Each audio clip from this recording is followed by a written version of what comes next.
ಎಲ್ಲರಿಗೂ ನಮಸ್ಕಾರ. ನಾನು ನಿಮ್ಮ ಪ್ರೀತಿಯ ವೀಣಾ ವಿಜಯ್. ಇಂದು ನಡೆದಂಥ ಮಹಾದೇವ ತಾತನವರ ರಥೋತ್ಸವವನ್ನು ನೋಡೋಣ ಬನ್ನಿ. ಯಾರೆಲ್ಲ ವಿಡಿಯೋ ನೋಡ್ತಾ ಇದ್ದೀರಾ, ನಮ್ಮ YouTube channel subscribe, likes, share ಮಾಡೋದನ್ನು ಮರೆಯಬೇಡಿ. ಹಾಗೆ ಪಕ್ಕದಲ್ಲಿ ಇರುವ ಬೆಲ್ ಐಕಾನ್ ಅನ್ನು ಒತ್ತಿರಿ. ಬನ್ನಿ ತಾತನವರ ಮಠಕ್ಕೆ ಹೋಗೋಣ.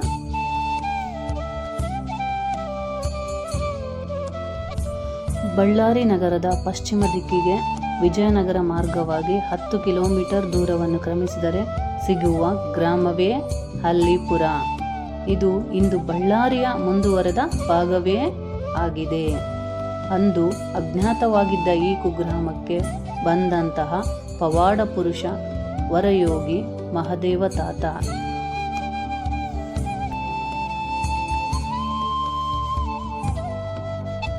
ತಾತನವರ ಪರಮ ಪಾವನ ಪಾದ ಸ್ಪರ್ಶದಿಂದ ಪವಿತ್ರಗೊಂಡು ಸುಕ್ಷೇತ್ರವಾಗಿದೆ. ಜ್ಞಾನ ರಂಭಾಪುರಿ ಶಿವಕ್ಷೇತ್ರವೆಂದು ಹೆಸರಾಗಿದೆ. ಕರ್ಮವು ಕಳೆಯದೆ ಹೊರತು ಯಾರೂ ಇಲ್ಲಿಗೆ ಬರಲಾರರು ಎಂದು ತಾತನವರೇ ಹೇಳುತ್ತಿದ್ದರು.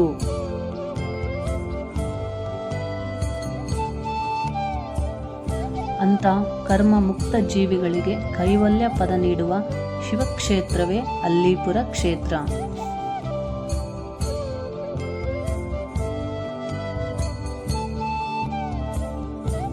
ಸದ್ಗುರು ಮಹಾದೇವ ತಾತ ಪವಾಡ ಪುರುಷರಾದ ತಾತನವರ 9 ಮಠಗಳಿವೆ.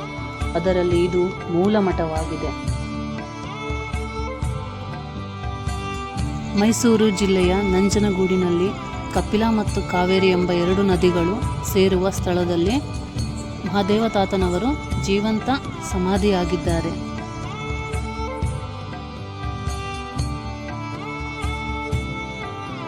ತಾತನವರ ಅನೇಕ ಪವಾಡಗಳು ಕೂಡ ಮಾಡಿದ್ದಾರೆ.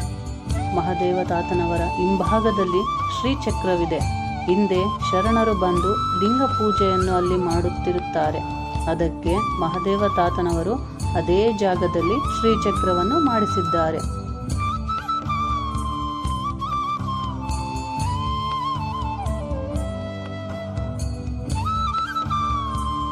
ಅದಕ್ಕೆ ಸಾಕ್ಷಿಯಾಗಿ ಈಗಲೂ ಗಂಟೆ ಸದ್ದು ಕೇಳುತ್ತದೆ. ಪಕ್ಕದ ಕೋಣೆಯಲ್ಲಿ ಜೋಗುಳವಿದೆ. ಅದರಲ್ಲಿ ತಾತನವರ ವಯಸ್ಸಿನ ಫೋಟೋ ಇದೆ. ಮಹಾದೇವ ತಾತನವರಿಗೆ 18 ಅಡಿ ಜಟೆ. ಅದನ್ನು ತಾತನವರು ರುಮಾಲು ಥರ ಸುತ್ತುತ್ತಿದ್ದರು. ಈಗಲೂ ಮಹಾದೇವ ತಾತ ಬಳಸಿದಂತಹ ಆಯುಧಗಳು, ವಸ್ತುಗಳು ಇವೆ. 63 ಶಿವಯೋಗಿಗಳ ಕುಳಿತಿರುವಂತಹ ಒಂದು ಮಂಟಪವಿದೆ.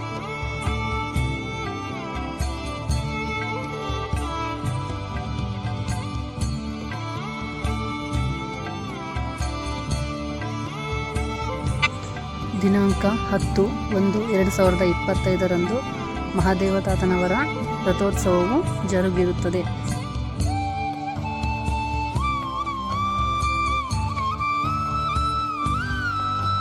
ಇದಕ್ಕೆ ಸಾಕ್ಷಿಯಾಗಿ ಲಕ್ಷಾಂತರ ಭಕ್ತಾದಿಗಳು ಆಗಮಿಸಿರುತ್ತಾರೆ.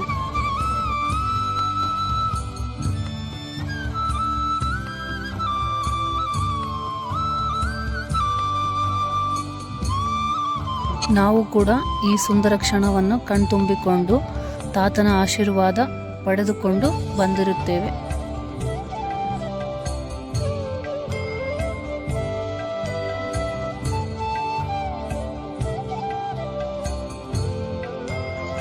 ಶ್ರೀ ಸದ್ಗುರು ಮಹಾದೇವ ತಾತನವರ ಆಶೀರ್ವಾದ ಎಲ್ಲರಿಗೂ ಸಿಗಲಿ. ಶುಭವಾಗಲಿ. ಧನ್ಯವಾದಗಳು.